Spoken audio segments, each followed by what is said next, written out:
주님은 그곳에도 계십니다. 제7화. 북한 정권 체제의 변화로 지도부 자리에서 농촌으로 쫓겨난 제이. 그에게 북한 체제에 대한 불만이 들어가는데, 어느 날 당의 지시로 비료를 얻으러 간 제이는 하나님을 믿는 친구를 만나게 됩니다. 비료를 얻기 위해 할 수 없이 사도신경과 십계명, 주기도문을 외우게 된 제이. 그러던 어느 날 자신이 탄 트랙터가 산 아래로 떨어지는 사고를 당하면서 극적으로 살아나는 경험을 하게 됩니다. 사고 순간 없는 믿음 속에서도 사도신경을 외웠던 제이는 하나님이 자신을 살리신 것을 어렴풋이 느끼기 시작하는데,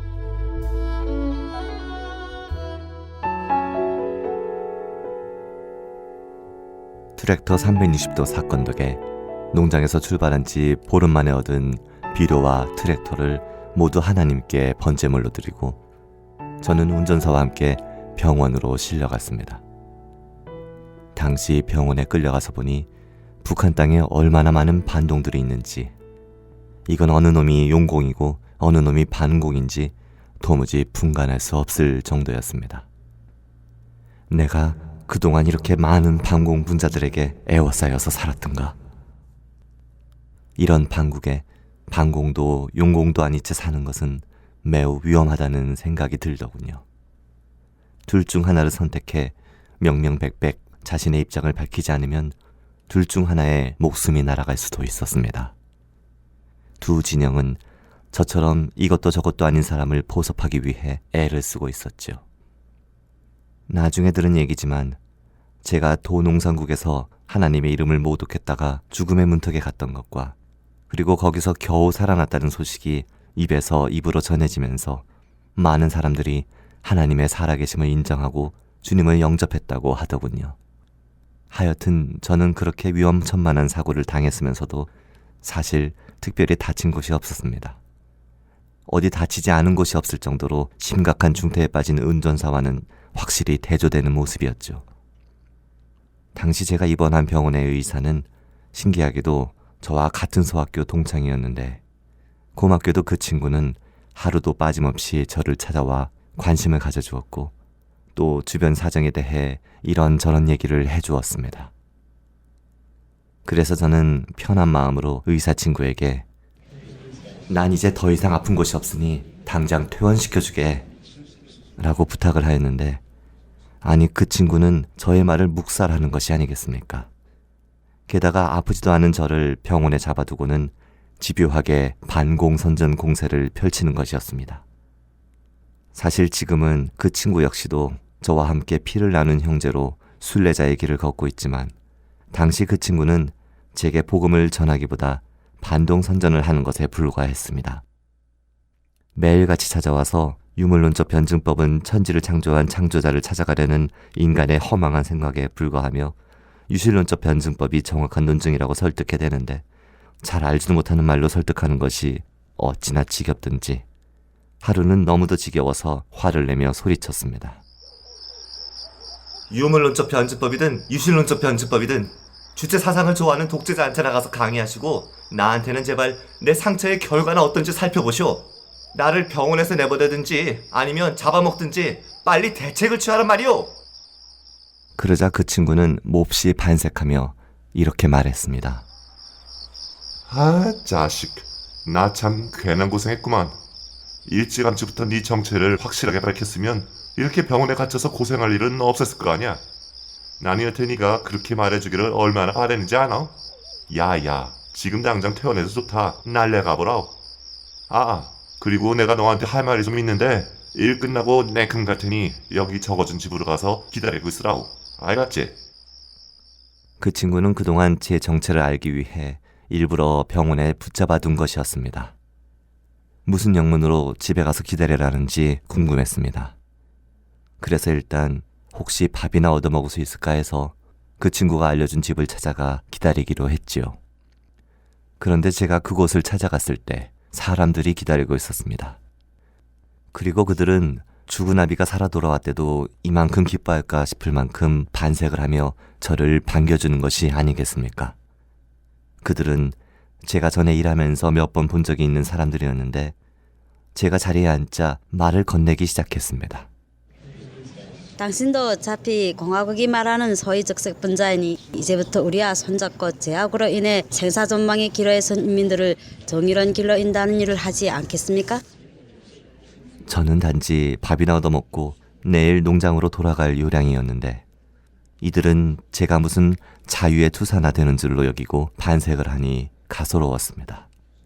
벌써 제 마음에는 하나님이란 분은 온데간데 없고 오직 사망을 촉구하는 육신의 생각에만 몰두하고 있는데 저는 저의 그런 심보를 모르는 그들에게 만일 제가 싫다고 하면 어쩔 셈입니까? 냐고 묻자 그들은 당신은 절대로 우리 요구에 거절할 수 없습니다. 라고 단호하게 말하는 것이 아니겠습니까? 저는 은근히 부하가 나서 내가 만일 거절이라도 하면 저를 죽이기라도 하겠다는 겁니까? 라고 따져 묻자 그들의 대답이 가관이었습니다. 당신은 하나님의 요구에 순종하지 않으면 안 될 사람이라는 것을 우리는 잘 알고 있어. 절대로 이 일을 거절할 수도 이 일에서 빠져나갈 수도 없음을 당신은 알아야 하오. 그들은 제가 도무지 이해할 수 없는 말만 하고 있었습니다. 난 당신들이 무슨 말을 하는지 도무지 이해할 수가 없소. 도대체 당신네들은 뭐 하는 사람이요? 정체를 밝히시오. 그러자 그들은 우리는 예수님을 구세주로 믿는 사람들로서 당신과 우리는 영원히 죽은 사람들을 살리는 일을 합니다. 저는 그들의 그런 말을 도저히 이해할 수 없었습니다. 도대체 당신네들 무슨 말 하는 거네? 당신들 혹시 의사요? 우리는 명의들도 살리지 못하는 죽은 영혼을 살려내는 하나님의 도구요. 아이 갓나 새끼들, 제발 좀 말을 빙빙 돌리지 말고 당신네들의 정체를 밝히란 말이야. 그때까지 내가 알고 있는 상식으로는 도무지 이해할 수 없는 말만 해대는 그들을 보면서 급기야 화를 내고야 말았지만 더 이해할 수 없는 것은 그들이 거짓말을 하거나 허풍을 떠는 것처럼 보이지 않았다는 사실입니다.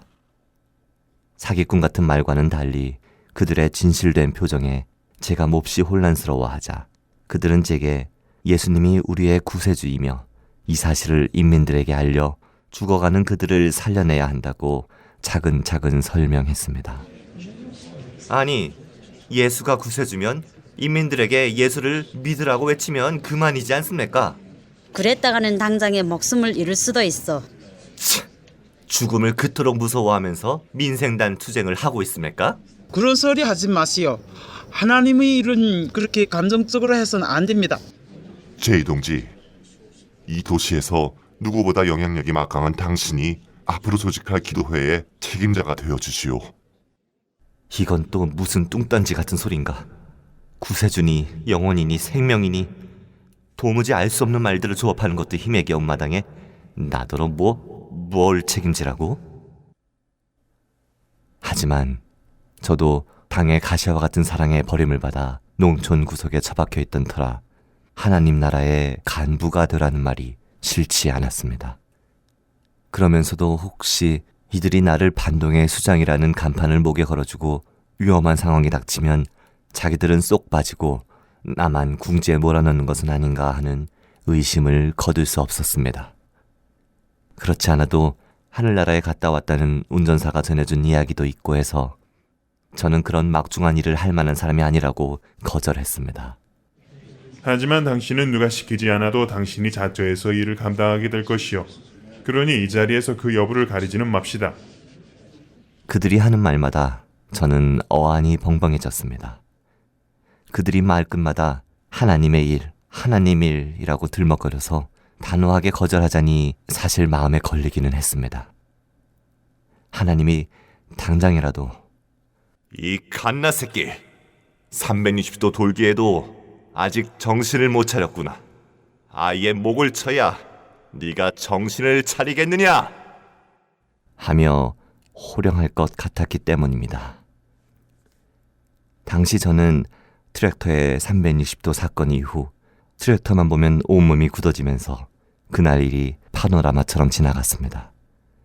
무엇보다 제게 벌을 주시는 무서운 하나님이 가장 먼저 떠올랐습니다.